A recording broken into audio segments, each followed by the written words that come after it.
नमस्कार शिक्षक मित्रांनो, मी सोमनाथ पवार सर, श्रद्धा क्लासेस वडूज। आजच्या व्हिडिओमध्ये आज आपण महाटीटी 2024मध्ये झालेला गणित विषयाचा पेपर त्याचे संपूर्ण स्पष्टीकरण आपण या व्हिडिओमध्ये घेणार आहोत। पहिला प्रश्न दिलेला आहे, एका कोनाचा कोटिकोन 35 अंश मापाचा आहे तर त्याच्या पूरक कोनाचे माप किती। आता एका कोनाचा कोटिकोन किती आहे, 35 अंश मापाचा आहे, म्हणजे त्या कोनाचं माप किती असेल अगोदर। तर त्यासाठी काय करायचं, आपल्याला 90 मधून आपल्याला 35 वजा करायचे, 35 वजा किती येईल 55 अंश। आणि आता पूरक कोनाचं माप विचारले त्यामुळे 180 मधून आपण 55 अंश वजा करूयात, किती येईल पहा 180 वजा 55।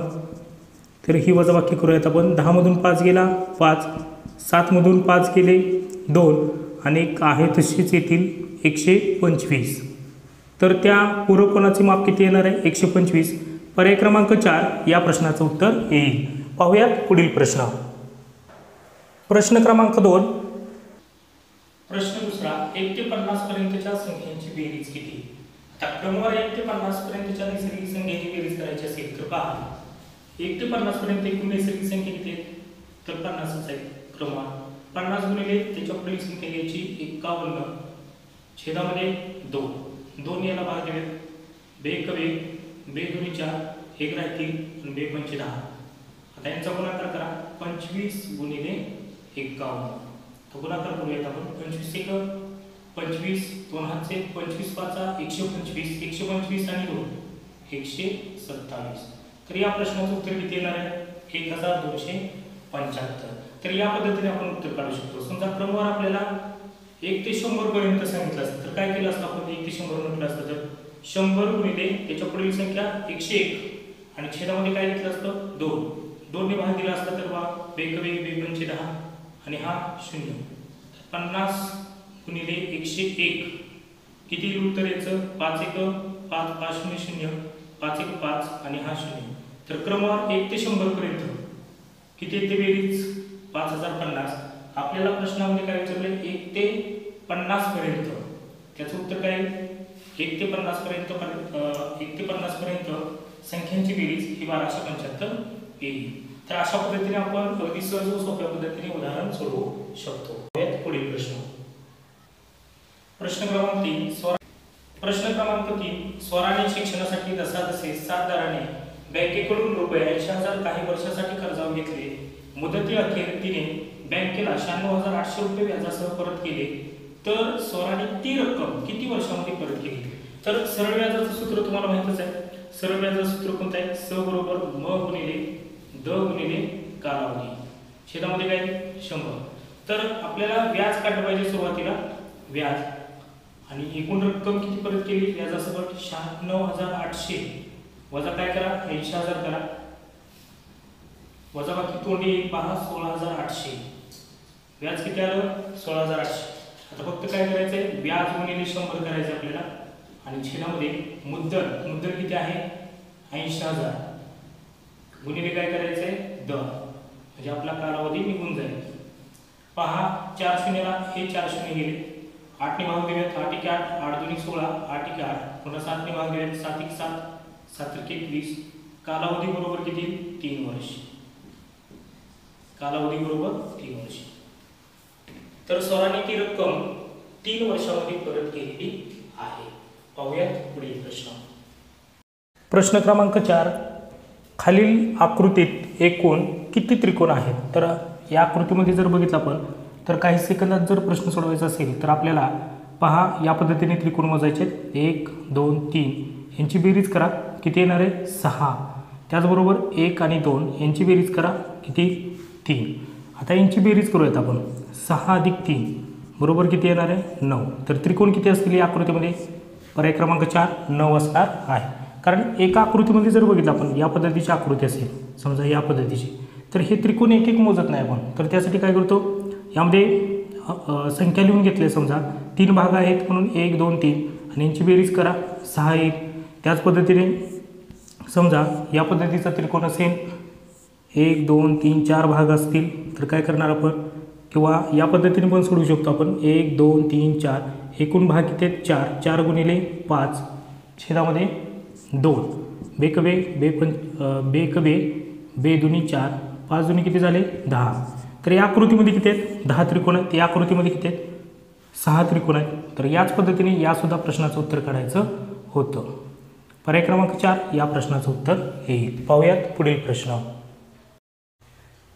प्रश्न क्रमांक 5 नफा तोटावरती प्रश्न विचारलेला आहे. पहा, विकासने प्रत्येकी 120 रुपये किमतीच्या 25 वह्या, प्रत्येकी रुपये 32 किमतीचे 5 पेन व 140 रुपये किमतीची कंपासपेटी खरेदी केली, तर त्याने एकूण किती किमतीच्या वस्तू खरेदी केल्या? तर पहा, खूप सोपा प्रश्न आहे.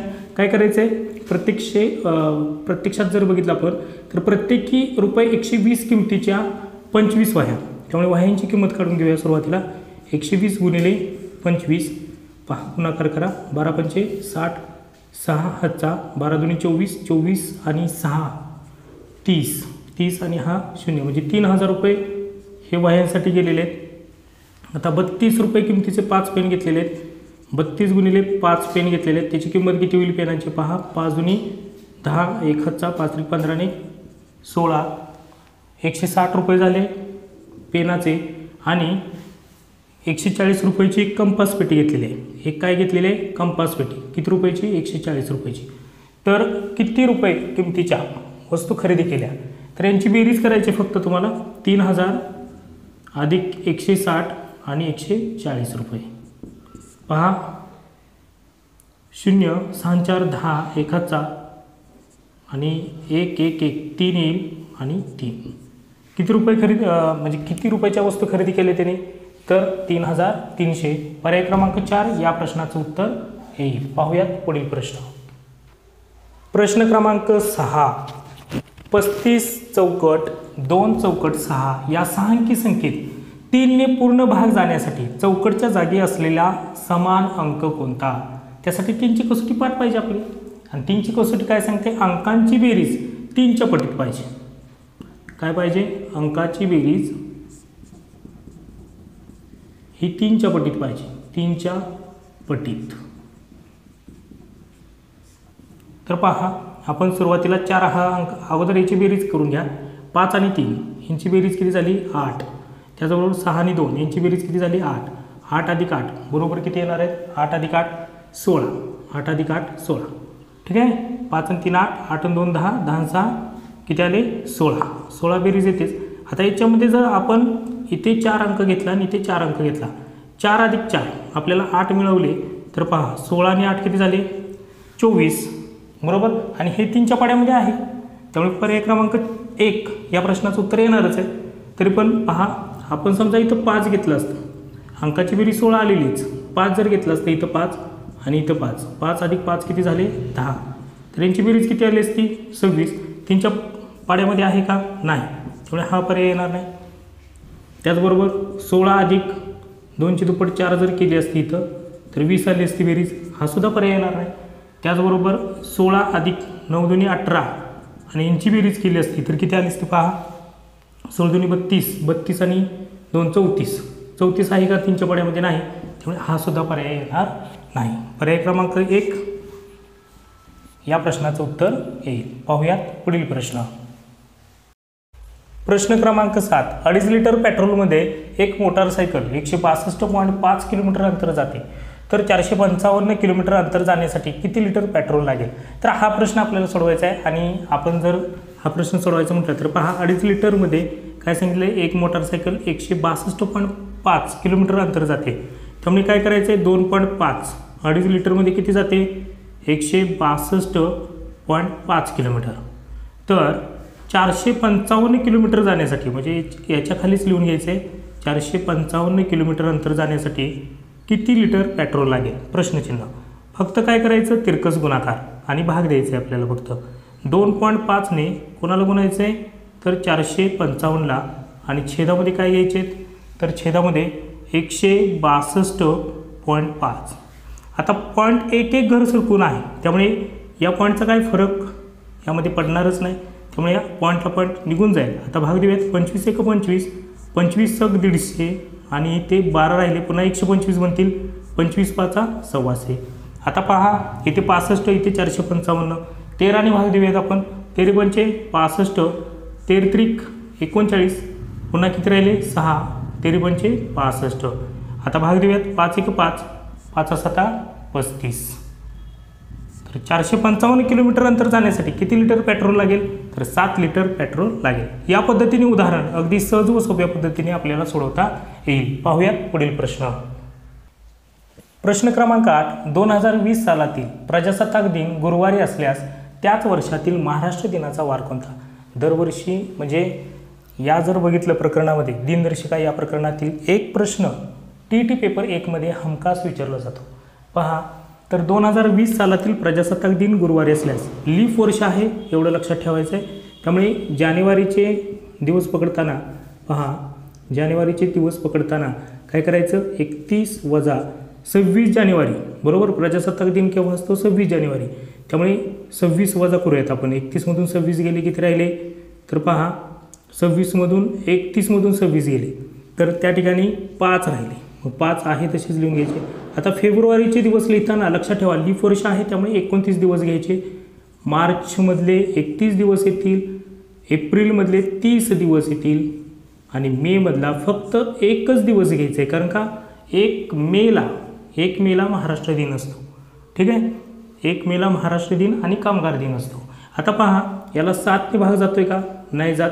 त्यामुळे 5 आहे तसेच घ्या. याला 7 ने भाग द्या, बाकी किती उरेल? 7 ने भाग दिल्यानंतर 7 चोक 28, बाकी 1 उरेल. याला 7 ने भाग द्या, बाकी किती उरेल? 3. याला 7 ने भाग देऊयात, बाकी किती उरेल? 2. आणि याला 7 ने भाग जात नाही त्यामुळे 1 आहे तसेच घ्या. आता यांची बेरीज करायची. जेवढी बाकी आलेली आहे त्यांची बेरीज करायची.